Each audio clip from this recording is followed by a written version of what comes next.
How's it going, everyone? My name is Michael SK, and welcome back to Phantom Trigger Volume 5. It's been about a week since I last recorded, well, anything, since I went back home for a week. I had to mass record.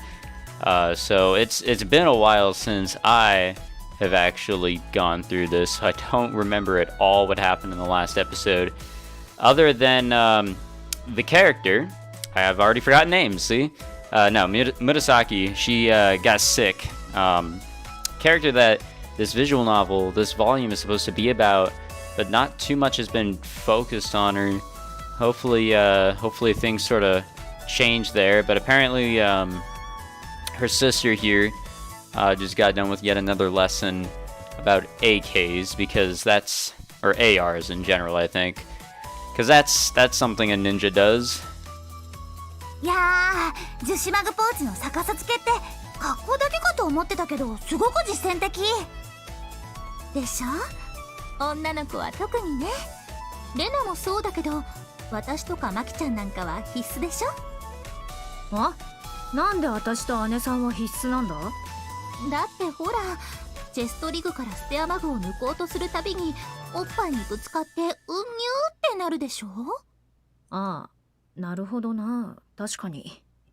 私たちの時代はさ、ベルクロ止めのマグポーチしかなかったから仕方がなかったんだけど、今は樹脂製とか種類もいっぱいあっていい時代になったよね。前にさ、私が現場で AK の長いマガジンをリグから抜こうとしておっぱいをうにゅうにゅしてたら、敵のスナイパーがそれに見とれてて引き金が引けなかったって冗談があったぐらいだし。 Yeah, I don't think that would happen in like a real life situation. You know, people that are doing terrorist jobs or this or that or whatever, I don't think they're gonna be distracted by something like that. I'm sorry to say. それ本当に？また話持ってない？本当だって。敵どころか味方の中でも、おい、勇気がマガジン交換するぞ、見ようぜって戦場のど真ん中で手を止めるやつがいたぐらいだし。男ってのはバカばっかか。胸なんざでかかったところで邪魔なだけなんだけどな。かといってどうかみたいにストーンと引っかかりのない体型してると、マガジンを抜こうとするたびにリグごと上にずり上がってきてウキーってなるのよ。そこ聞こえてるわよ。余計なお世話よ。ほっといて。あ、おっぱいって言えばマキちゃん、あなたグロック使うなら気をつけないと。うん。ああ、それか。何？いや、グロック撃つとよ、なんでか知んねえけど空薬莢が顔面に飛んでくることがたまにあんだよな。薬莢の飛ぶ方向が安定しないのってエキストラクターの問題じゃない？まあ細けいことは気にしねえけどよ、前に廃墟したての熱々の空薬莢が胸の谷間に落ちた時は軽くパニックになってさ。 I don't think that would happen if maybe you change the outfit that you're wearing. わかる。私も昔同じことあったわ。あれ熱いのよね。おっぱいやけどして赤くなっちゃうし。たまのことだし、まあいっかって思ってたけど、それが原因で命を落としてもつまんねえし、かといって今さら首周りのきつい服を着る気にもなんねえし、どうしたもんか。シュマグじゃね？首周りが苦しくないようにゆるっとシュマグ巻いておけばいいんじゃない？おっぱい半分放り出してる状態よりは安全だし、シュマグって1枚持ってると何にでも使えるしね。You'd think they'd be like more protective of exposing skin, you know, with wearing armor and bulletproof vests, but nope, just gotta let them hang. マジか。そうか、その手があったか。すげえ、そんなこと思いつきもしなかった。さすがだぜ姉さん、天才かよ。 How's it going? だよおめえ、なんでおめえはいつも私が胸の話してっとひょこひょこ出てくんだよ。 Wait, was that like the first time in a while that we've seen Haruto recently? I was gonna say, like, man, it's been a while since we've seen him. Like his actual like character. Actually, no, it has been a while since we've seen a sprite, right? I don't know, like... Oh, whatever. What? I assure you, it's not intentional. とにかくおめえはあっち行ってろ。そんで私の胸元を悪びれもしねえで堂々と凝視すんじゃねえ。 This makes me want to pull up a poll on Twitter. What do you think about girls who flaunt their goods but get mad when you look at them? うっせえよ。どっか行け。 Are you sure? If I leave now, you won't be able to get your stamp for today's lesson. お待たせしました。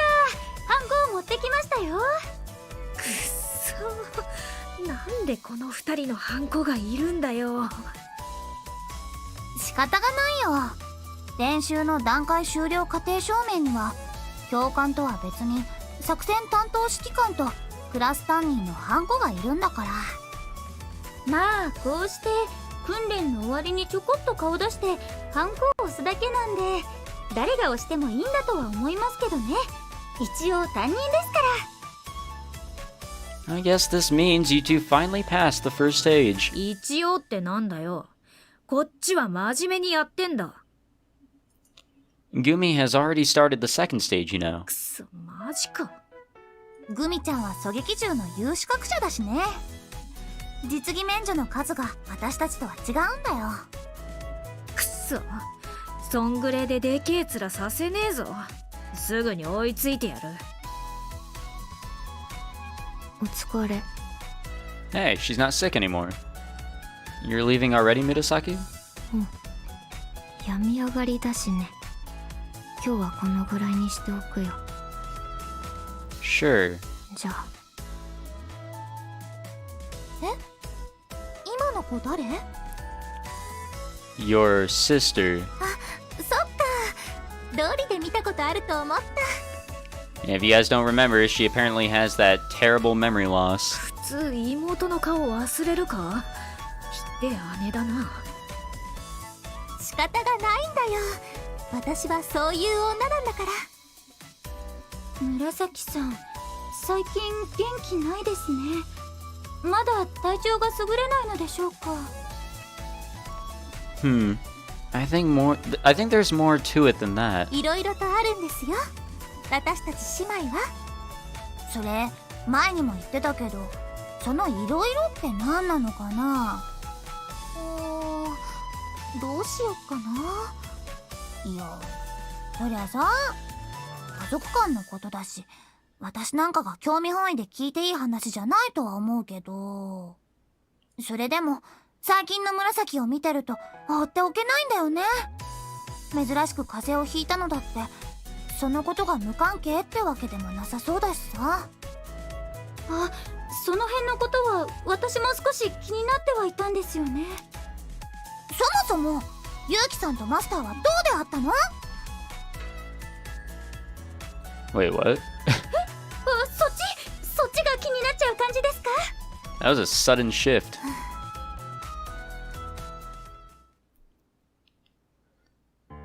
私とハルトが出会ったのはミネソタの刑務所よ。 Alright. そこで私とハルトは同じ棒だったの。私が上のベッドでハルトは下だった。あの当時は2人ともまだ若くてね。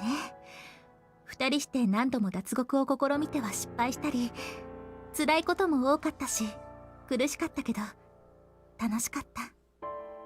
やがて2人とも出所してそれっきり。再会したのは3年後の日本だったわ。 Starting to wonder how old these characters are. 刑務所にいた私にまともな仕事があるわけもなくて、その日を食べていくために人には言えないような仕事をしていた私。社会の底辺に首までどっぷりと浸かって駅の階段に座り込んで灰色の空を見上げていた私の前にハルトは突然現れたわ。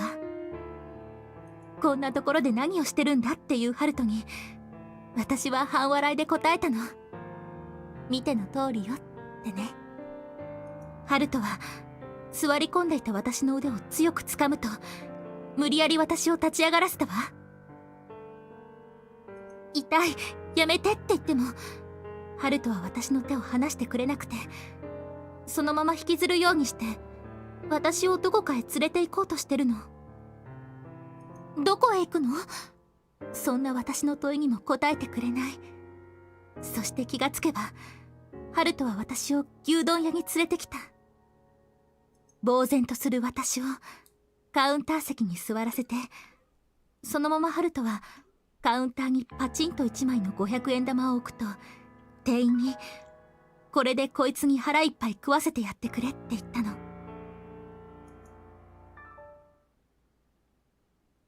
ハルトだって私と同じ境遇、お金なんて持ってるわけない。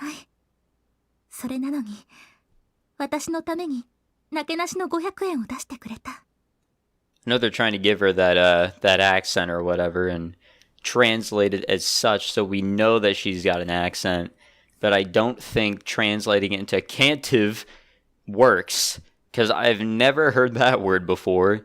And yes, I've grown up around people who have those sort of accents and talk with words that don't exactly exist. 恥ずかしいけど私たったそれだけのことでもうワンワン泣いちゃってね。あの時は店員さんとか他のお客さんとかみんなびっくりしてたっけ。そうですか。お二人の過去にはそんなことが。苦労したんだな。わかるぜ。Hey, you all do realize she just made up that whole story, right? はぁ？ Think about it. There's no way a boy and a girl would be sharing a prison cell. 嘘なんですか？ Yeah, I wasn't even paying attention. その後二人の再会を記念してお揃いのタトゥーを入れるって話まだしてないのに、バラすの早いよハルト。Yeah, maybe I would have been able to pull it, like, to throw out that there's a lot wrong and just doesn't make sense in that story, but like I said, wasn't paying attention. If I hadn't stepped in, I bet they all would have believed every word of that. How is it so easy for you to make up those lies? ま、忍者だからね。ちっと一発でいいんでぶん殴っていいっすか？いやー、怒った？真面目に話す気ってない感じ？私は別に話してもいいんだけど、ハルトは？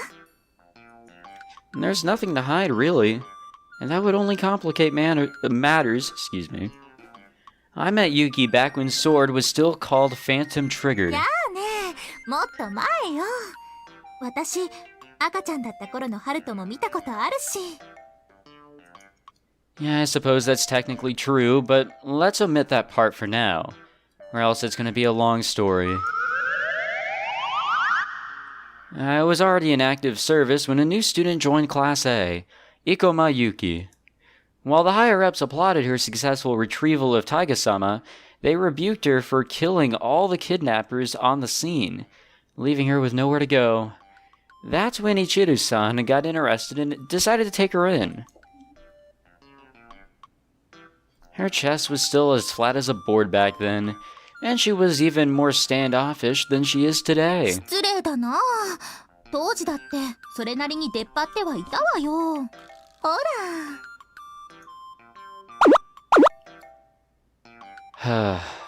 Anyways, squeezing them together like that now doesn't prove anything. え？それだけ？ Well, we worked together for about a year. それだけじゃないわよ。ハルトを連れて私の実家にも行ったし、結婚を前提にお付き合いを始めるところまでは行ったんだから。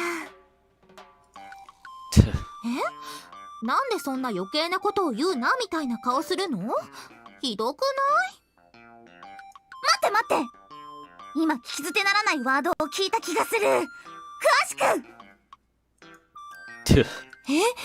なんでそんな食いつきやがっためんどくせえ女だなみたいな顔するの？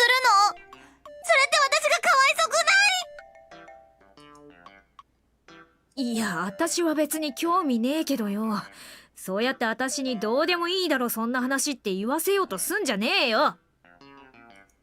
I guess this means I have to talk, doesn't it? ぜひ。 Fine, fine. You're just going to pester me about this until I let you Until I tell you the whole story, aren't you? Alright then.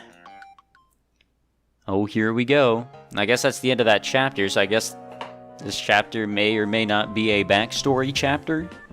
It's probably for the best.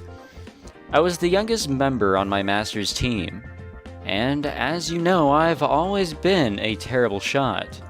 My master always told me I was too young to handle guns, so she had me start out with blades instead.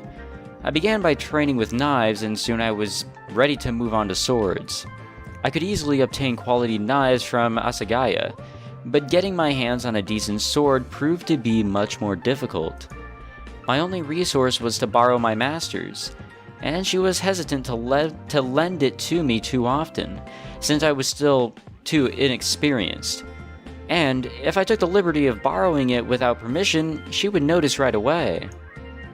ほんでハルトは自分の刀が欲しいって言い出してんな。なんでもっちゃんがそのこと知ってんの？よう考えてみーさ。今現在ハルトがつことる刀、誰が売った思てんねん。And at first I asked Yamamoto-san's master, but he was having none of it. Swords aren't for kids, he said. 工房からほっぽり出されて、裏の資材倉庫の前で膝抱えて座り込んでんねんもん。そらかわいそやな思て声もかけるやろ。刀が欲しいよ、泉姉さん欲しい欲しいって泣くもんやから、しゃあないな、せやったらうちが作ったろかいな言うてな。初めてやったけど見よう見まねで作ったって。ほしたらこんほ姉さんが夜なべしてこされたった刀半日でへし折ってきてん。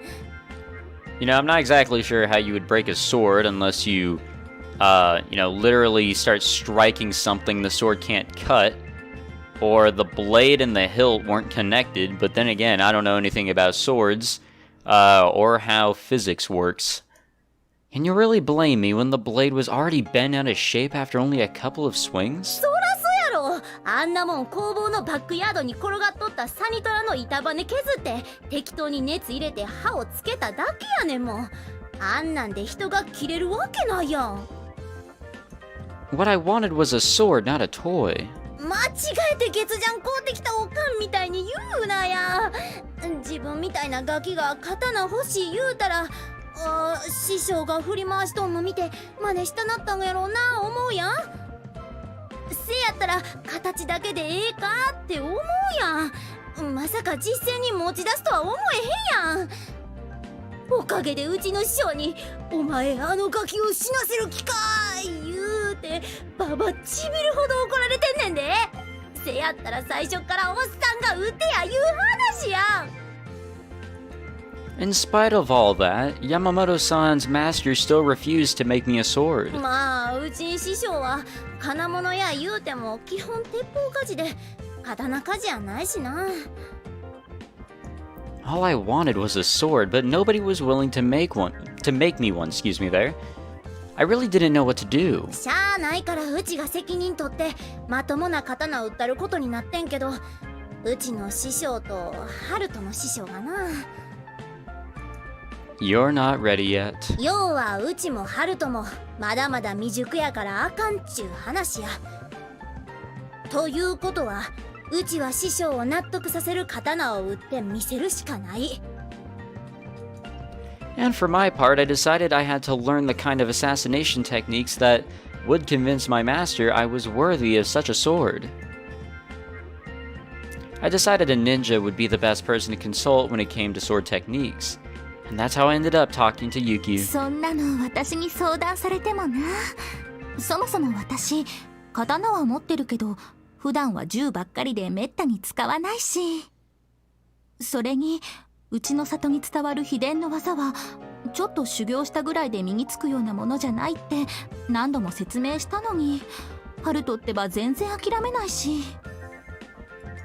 To use an analogy, I assumed you were trying to tell me there's no way somebody who's driven go-karts a few times as a kid is suddenly going to become an F1 racer. 言いたいことはわかるし完全否定する気もないけど、どうしたって苦労するし、里の人間はよそ者に技を教えたがらないから難しいよって言っても聞きやしない。だいたいなんだってそんなにうちの里の技にこだわったのか。 Well, you're from a long-established family of ninja swordsmiths. The family that inherits the Mura name. 村？聞いたことないかな。妖刀雪村とか英刀村雲とか知らない？なんか聞いたことあるような。名刀と秘伝の技を継承する由緒正しい家なんだけどな。 What can I say? I was young. I thought if I mastered their legendary skills, I could take on anybody, even my master. So I went to Yuki's house begging her family to teach me. これがその当時の写真よ。若い。ていうかこの写真欲しいでしょ。この頃の私は体重も今よりずっと軽かったのよね。いやそうじゃなくて、一緒に写ってるマスターが若いって言ったんだし。私マスターのこんなに若い頃の写真って初めて見たよ。かわいい。姉さん、ほらもうよだれ。あのさ、二人と一緒に写ってるこの子って。そうよ。それは紫。なんか今よりもずっと幸薄そうな顔してるわね。 Wait, why did she even have this photo on her? そうかな。今とあんまり変わらないような気もするけど。つか、それよりもよ、なんでみんな裸で写ってんだってとこにまず突っ込むべきなんじゃねえの？ Why is that even being brought up this late into the conversation on the photo? だってほら、背景をよく見なさいよ。川が写ってるでしょ。これは川遊びをしてる時に撮った写真だから、みんな裸なのよ。いや、あ、川遊びって言ってもハルトの余川をみんなでいじって遊んでたって意味じゃないわよ。もうエッチね。私は何も言ってねえだろうが、そうやって私をそういうことにしようとすんのやめろ。 Yuki's house was in what they like to call a hidden village, but it was really just a backwater town out in the boonies. It was the sort of place where the kids stripped naked when they went for a swim in the river. 失礼な。コンビニだってあるし、携帯電話の電波だってちゃんと入ったわよ。I'm sure that sounds fantastic.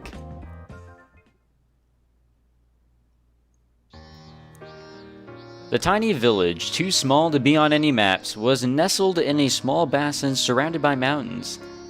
Or basins, sorry.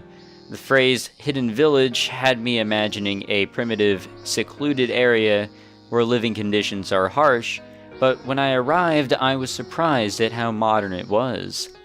There was a river flowing through the village, as though, good job game, bringing in a steady supply of fresh water from the mountains, and the homes were powered by either wind or water, so everyone had televisions and other appliances.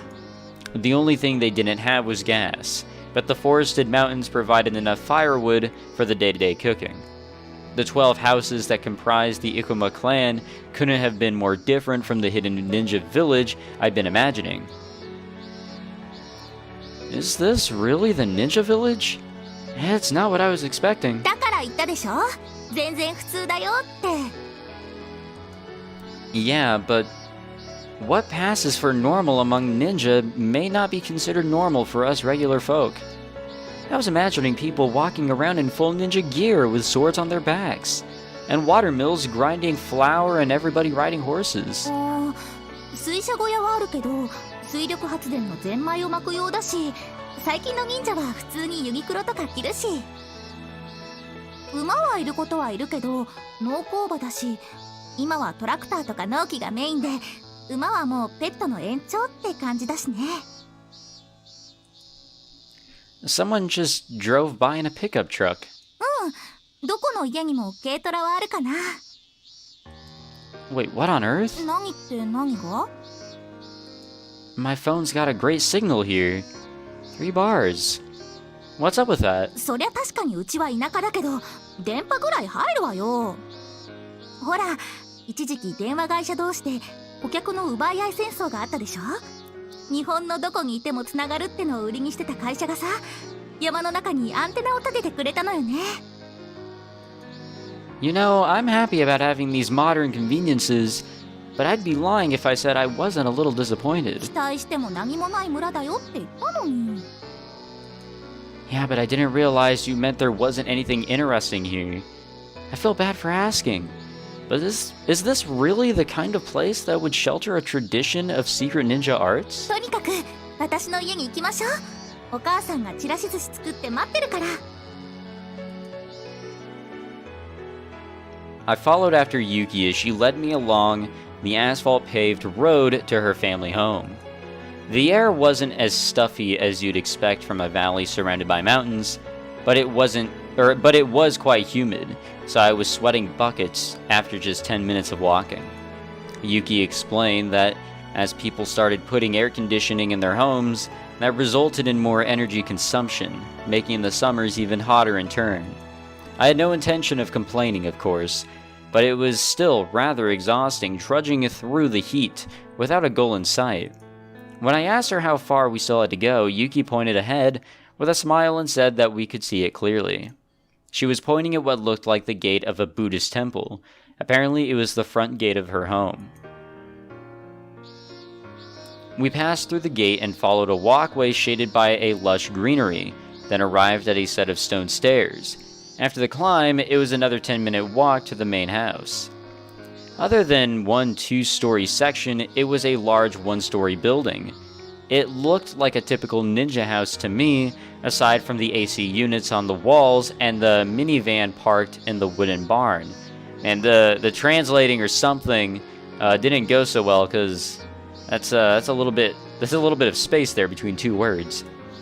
I wondered how that minivan had gotten up those stone stairs, but that turned out to be no mystery. Behind the main building there was a paved road running up the hill. The stone stairway and the luxuriant vegetation were reminders of the house's past, maybe preserved as they were just for the sake of keeping up appearances. After leading me into the house, Yuuki went to go call her dad, leaving me behind in the living room. It seemed needlessly spacious by modern standards, and the smell of incense filled the air. It didn't seem like they were constantly burning incense, though the scent had just permeated, the building over the years. I don't even think that's the right word. The door to the veranda was open, letting in a pleasant breeze, and I was overcome by a sense of nostalgia. It was a window to the ideal image of the countryside, as perfect and idyllic as in a movie.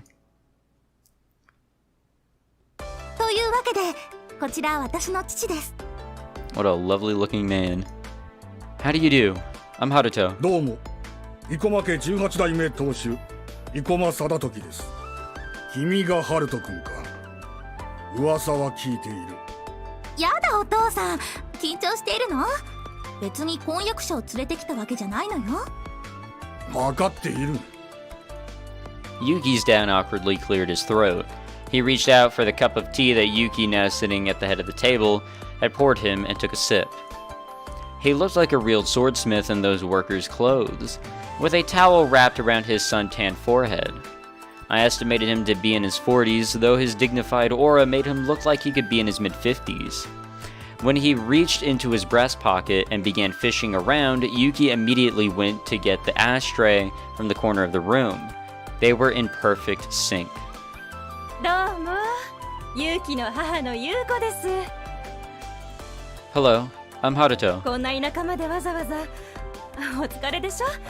どうか足をお崩しになってください。大したものはご用意できませんが、今お食事も整いますから。おいおい、ハルト君は飯を食いに来たわけじゃないぞ。ですけど、せっかくいらしていただいたのですから、何もおもてなししないわけには。いいんだよ。こんな状況で飯を食ってもうまくはなかろう。話が済んだら若い者だけで町のレストランにでも行けばいいさ。生駒家の家庭の味を知っていただくせっかくの機会ですのに。いいからもう下がっていなさい。ユウキ、お前もだ。え？私も？まずは余人を交えず男同士で話し合う。 Oh boy. なーにそれ、前時代的。いいから外しなさい。はーい。さてハルト君、君がこの家に来た目的は分かっている。 I'm sure you do. つまり私の娘が欲しいのだな。 No. No, actually, I came here hoping to learn the secret ninja arts that have been passed down to this village, or in this village. I'm a little surprised. How did you end up with that misinformation? わざか。では君はどんな技が欲しいのかね。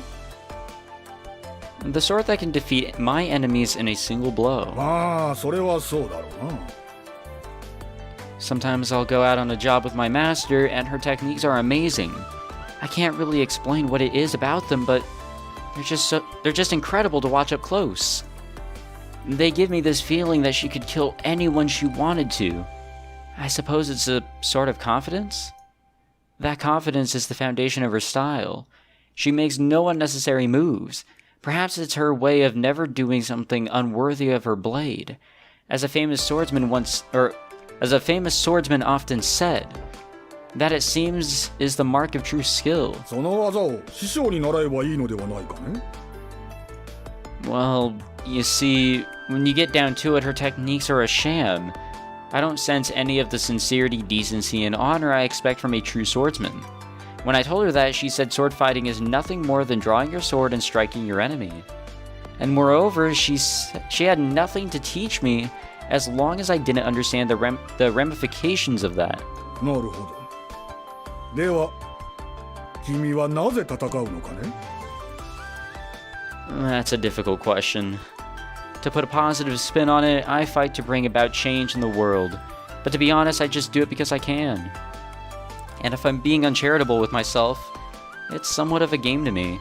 Who seriously questions themselves about why they're playing a game? There's an element of that too. Sorry, I must sound like such a millennial to you, but I have no intention of lying when it comes to my reasons for wanting to learn your secret arts. That would be like a patient lying to their doctor. It would only delay the healing process. なるほど。君は面白いことを考えるな。 You're too kind. 君が技を欲しがる理由は分かった。しかし、ただ人を切る技が欲しいのなら、秘伝の技である必要もなかろう。Oh, fuck, my bad.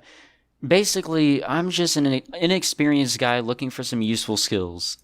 My hope is that if I can manage to obtain a so-called secret art, my master will finally acknowledge me. 面白い話だったよ。 Does that mean... しかし、はいそうですかと君に技を伝授するわけにはいかんな。 Seriously? どこの馬の骨ともわからん男にいきなり娘さんをくださいと言われても大事な娘は渡せんのと同じことだ。 Oh, I see. 悪く思わないでくれ。 Yes, sir.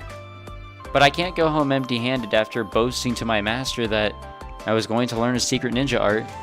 I plan to stay in this village as long as it takes for you to decide to teach me. いや、しかし。よろしいのではないですか。聞いていたのか。お茶のおかわりを入れに来ただけですよ。この話にお前は関係ない。黙っていなさい。いいですか、ハルトさん。男子たるもの、一度や二度断られたぐらいで諦めてはいけません。そもそも一度や二度断られた程度で諦めるぐらいなら最初から望んではいけないのです。それが男子というものですよ。 Yes, ma'am. 目標があるのなら全力で挑みなさい。男なら立ち止まって涙を流すのではなく、汗を流して前に進むのです。俺の話聞いてる？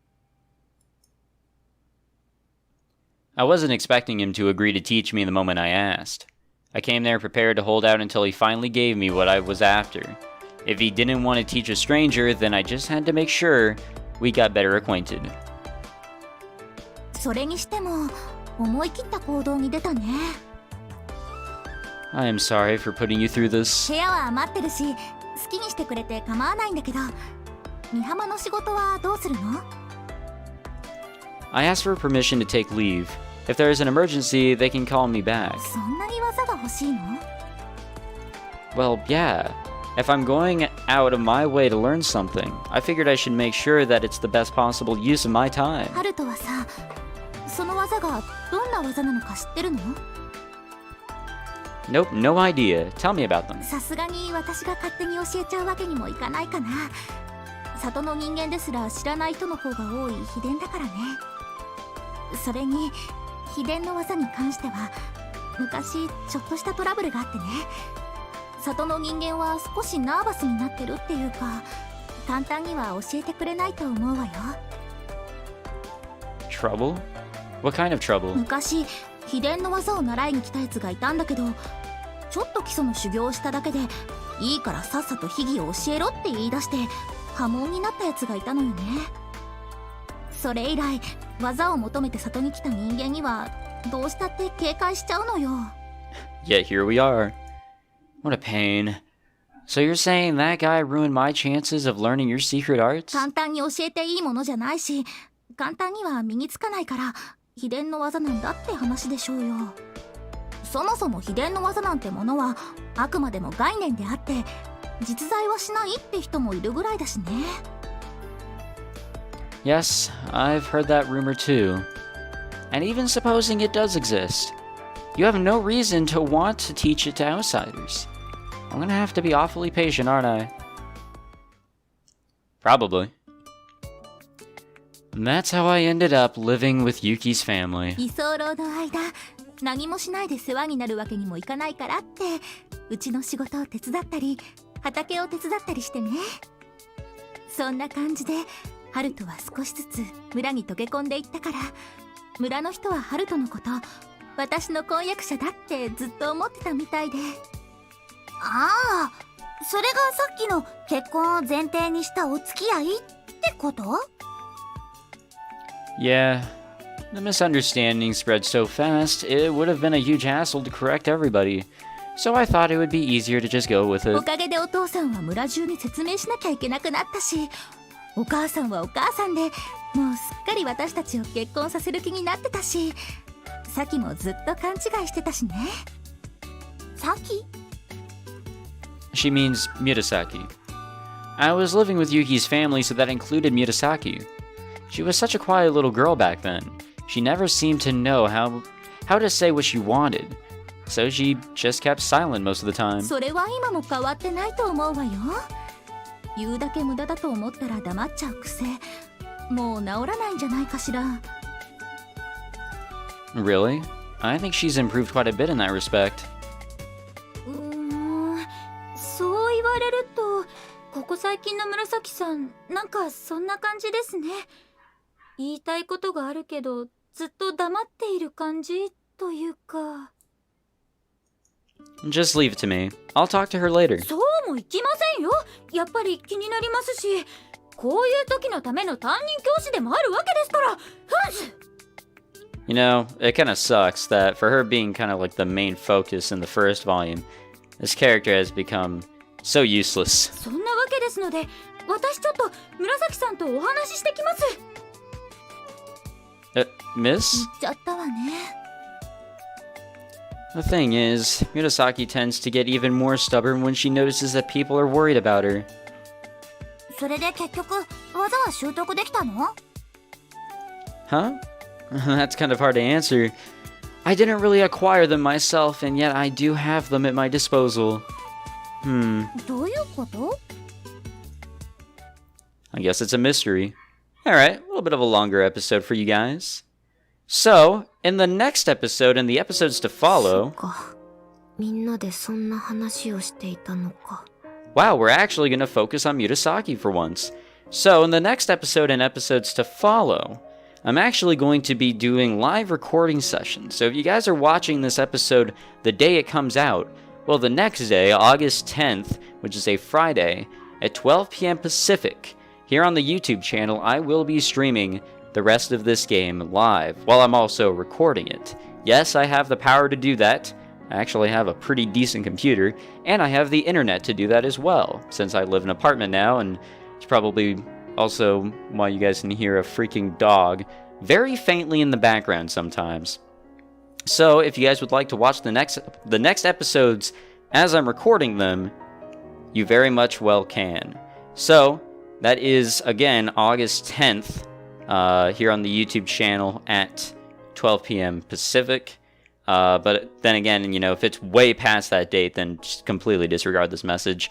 But anyways, that'll be it. Thank you very much for watching. If you enjoyed this episode, make sure you leave a like, subscribe, and tune in for the next few episodes, as they'll just be a little bit different, but once they're uploaded as regular episodes, there's really not going to be any difference. So, regardless, hope to see you guys at the live recording sessions, and which is just going to be a normal live stream, really. I'm just calling it live recording sessions.